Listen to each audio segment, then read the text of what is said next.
근데 여러분 참고로 아까 이게 뭔지 알아고 이게 비우자인데 여기 된 게 뭐라 그랬지? 장마장이라고 제가 재미로 했죠. 재미로. 실제 장마 자체가 여러분 한자어입니까? 아닙니까? 장마가 쓴 우리말이에요, 한자예요? 우리말을 이루고 있는 것은요, 말씀드렸습니다. 자, 고유어, 그걸 다른 말로 순우리말이라 합니다. 고유어, 즉 순우리말이 약 28% 정도, 그리고 한자어가 72% 정도 됩니다. 그리고 전문 과목 용어의 대부분은 한자어이죠. 그러니까 한자를 쓰고 읽기까지는 안 하더라도 그런 걸 잘하기 위해서라도 한자는 해야 돼. 중국어, 일본어 하려면 당연히 해야 되고, 체험에 안 걸리기 위해서도 한자를 해야 되고, 화술 정진을 위해서도 해야 되고, 사고력 형성 내지 향상을 위해서도 해야 되고, 공부에 흥미를 느끼기 위해서도 해야 되죠. 그죠? 자, 장마는 순우리말입니다. 고유어다, 아니면 고유어. 그러면 장마를 한자로 해보면, 지금 여러분 50분 동안 하는데 이거 좀 더 합니다만은 이런 내용도 중요하죠? 풀어가는 거. 앞으로 계속 할 거니까. 장마는 순우리말이에요. 한자가 아닌데 굳이 장마를 쓰자면 오렐 구자입니다. 장마를 한자로 한자는 있어. 자, 비우자가 들어갑니다. 비가 내려. 어떻게 내려? 자, 두 가지입니다. 숲을 임자죠. 숲 위에 비가 내려. 그것도 있고, 자, 비가 내리는데 숲처럼 많이 내려. 그 의미가 더 맞죠? 그게 장마라고. 장마림입니다. 자, 비가 숲에 내린다는 것도 있지만 비가 숲처럼 많이, 나무가 많이 있죠. 숲처럼 많이 내리는 건 장마리죠. 장마림자. 구림. 자, 구림. 오랫동안, 오렐 구자. 오랫동안 비가 내려. 오랫동안 장마가 오는 거죠. 그래서 구림을 장마가 순 우리말인데 한자로 굳이 바꾸면 구림이다. 길게 오는 장마, 장림도 되겠죠? 자, 장마림자는 이렇게 해서 되고, 물수를 써서 숲을 써도 돼요. 해봐. 구림, 장림 다 된다고. 굳이 장마를 한자로 바꾼다면 이렇게 된다고. 순 우리말이 있는데 그걸 한자로 바꿔 쓰라는 말이 아니에요. 연동을 해보는 거, 연동을. 자, 중요합니다. 옆에서 지금까지 재밌게 한번 해봅니다. 자, 그러면 장마는 순 우리말인데 한자로 굳이 바꾸면 구림이고요. 네? 장림도 돼. 그럼 장마는 뜻이 뭐예요? 이렇게 안 물어볼 줄 알았죠?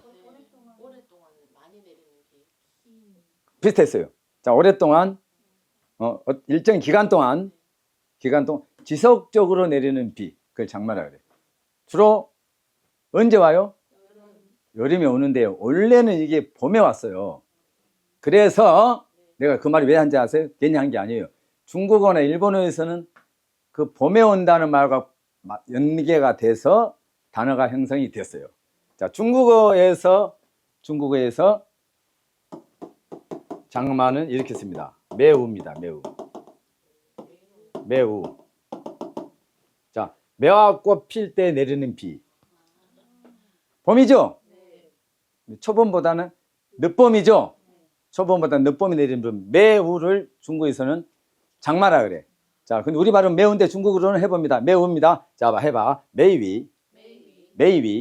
이게 메이고 이건 위야. 메이위. 그게 매우야. 장마입니다. 장마. 그 다음에 음탕한 비야. 음우. 장마가 음탕하죠. 지속적으로 한동안 지속적으로 오니까 성질나.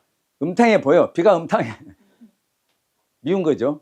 음우라 그래. 자, 중국어로는 봐. 인위. 우자 발음이 위.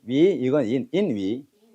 또는 메이위. 이것이 중국어로 장마를 합니다. 지금 뭐 중국어로 해보고 그게 중요한 게 아니고 의미, 재미를 느끼라고 해보는 거고, 늦봄, 그렇게 늦봄에 내리는 비입니다. 지속적으로 한동안 내리는 비, 장마. 그럼 일본어에서 어떻게 돼? 일본어에서도 역시 매화, 매자에 비우자 써서 매우가 일본어에서도 장마야. 근데 아까 중국어에서 발음이 어떻게 됐죠? 여러분들도 한번 따라해 보세요. 중국어를 못해도 상관없어. 중국어는요, 우리 한자 발음과 20%에서 95%의 싱크로율을 보여. 우리 한자 발음과 중국 발음이 유사성이 그 정도 있다고. 가까운 건 95% 비슷하고, 우리 발음과 좀 먼 건 20% 정도. 일본어는 반은 95% 이상 우리 한자 발음과 같아. 반은 완전히 달라. 혼동이 돼가지고. 근데 주로 한자로 된 단어는 비슷해요. 이해했죠? 일본어도 한자로만 된 단어는 우리 발음과 비슷해.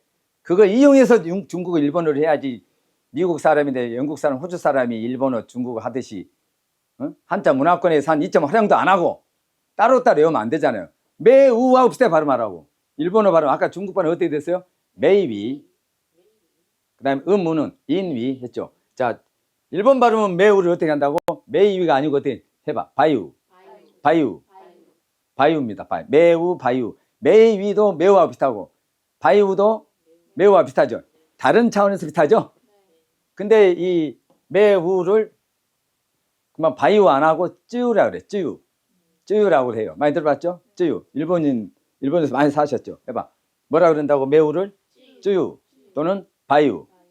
그럼 오래 내리는 비례해서 오루라고 그래. 오월우. 해봐. 삼이달에. 삼이달에. 삼이달에. 삼이달에. 오월우. 오래 내리는 비. 비슷한 시기죠? 그 다음에 긴비. 길장자에 비우자. 장우도 역시 장마야. 자, 길다가 일본어로 뭐죠? 나가이 또는 낭아이. 낭아이 또는 나가이. 그 다음에 비는 뭐요? 아메. 그러면 나가이 아메인데 합성됐을 때는 이가 빠져. 어떻게 돼요? 나가아메 또는 낭아아메. 나가아메, 낭아아메. 이렇게 해서 장우라 그래. 그러면 정리합니다. 오우루가 뭐요? 삼이달에. 매우는 뭐요? 바이우 또는 쯔유. 그 다음에 장우는 나가아메 또는 낭아아메 해서 장마라 그래. 중국어로는 매우가 뭐요? 매위 또는 음탕한 비, 음우는 인위. 이렇게 각각 형성되죠. 우리나라의 장마는 순우리말. 굳이 한자로 하면 구우림, 구자, 오래울 구자, 이름자, 수풀림 위에 비유, 장마림. 앞에 물소가 있어 수풀림 있어도 되고. 그죠? 코에듀 제품은 동영상 교재 및 서적으로 구성되어 있습니다. 중국어 간체자 교재는 핵심적이고 필수적인 중국어 간체자와 해당 번체자를 체계적으로 공부함으로써 중국어 발음 법칙까지 습득할 수 있습니다. 샤오 여러분 논하고 밭 있을 때 논은 그냥 평지에 있는데 밭은 좀 산쪽으로 올라가죠? 여기가 그렇게 있죠. 그래서 그렇게 생각하면 돼. 또 통호심으로 올라가니 밭을 향해 올라가니까 오를 등자합니다. 오를. 등산할 때 등자죠.